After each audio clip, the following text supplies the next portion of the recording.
next.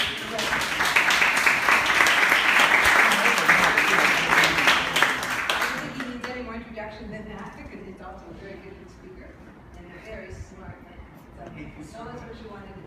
All right. Well, I actually want to hear a lot from you in terms of your questions and thoughts.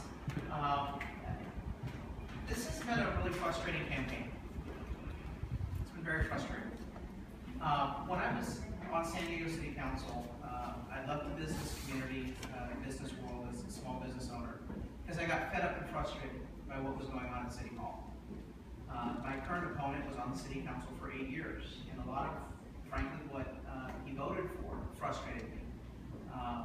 Voted for cutting our services, eliminating after-school programs, eliminating the daycare program for needy children in San Diego, reducing library hours 42%, canceling our road repairs, raiding the retirement funds, creating a big pension liability, while turning around and then increasing government pension benefits to levels that you and I had never dreamed we'd be able to get. I mean, retiring at age 50 and earning more in your first year of pension payouts than you were actually working.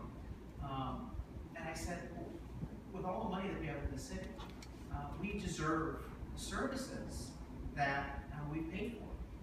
And a lot of times they would say, well, why don't you do what Little Italy did? Form your own maintenance assessment district. Clean your own streets. In other words, why don't you pay twice for the same service? And it was very frustrating.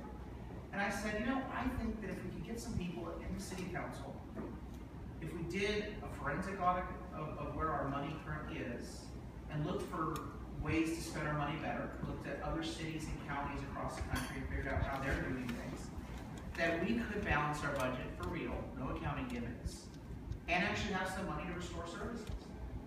And so I dedicated myself to trying to make that positive change happen in San Diego. And it wasn't easy. I mean, I had to take on a lot of the business lobbyists who wanted special things for their clients. And I said, look, we just don't have that in the budget. We've got to get our core neighborhood services done first. I even worked across party lines with people like Donna Fry and said we need to open up our city's process, have more open government, and of course we've got to reform the way in which we are spending money and making it more priorities on neighborhoods. Over 4 years, we balanced the budget. We rejected a tax increase that would have hurt the middle class the most, the Prop D sales tax increase in 2010.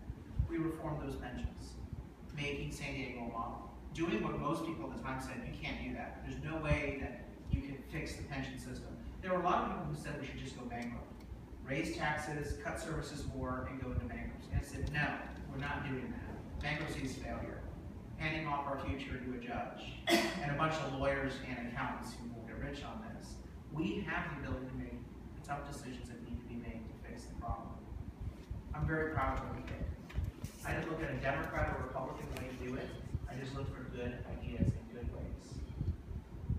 When I ran for mayor, we presented a positive plan. We said we got our city stabilized, now we need to do even more. We have a city that can have a great future again with a renewed second chance that we've given ourselves. And there was a big surge election, and frankly, there were a lot of voters who looked at my party label and said, well, he's a Republican, we're just simply not going to vote for a Republican. In fact, in our polling, it showed that of the 80% of voters in the November 2012 election that had heard anything about me, we won 56-44. The 20% that had heard nothing about me, we lost 68-32. Just looked at me as a label. And I think that that's what's wrong with politics. And so when I announced for Congress, I said, I think we did good work in San Diego. And yes, the problems are bigger in Washington. Instead of billions in liability, we're talking about trillions. But the fundamental challenges are the same. You got people on the tape, people that have the most lobbyist influence and political contributions. They've been getting a lot back there. You have this polarization amongst elected officials. They're not really offering solutions. They're kind of playing hide the ball, pushing the needle, or pushing the can down the road. The challenges are pretty much the same. It's It's going to be harder, but I really believe we take the same approach, we can make a difference. We can actually solve some of these challenges, or at least make a giant leap forward on them with this approach. So when I announced, I said, I believe these reforms can benefit the American people as they benefit in San Diego. I believe, though, in order to get reform done, I have to be willing to take on my own part. And there are 3 things I said on day 1, reflecting what I had done already to take on a local party establishment in San Diego. And that's number 1, don't be the party of no. If you oppose something, and it's okay to oppose something on principle, but offer a better idea, offer a solution, offer something you would be willing to vote for. And so all too often, politicians are attacking each other and criticizing each other's ideas. Yes.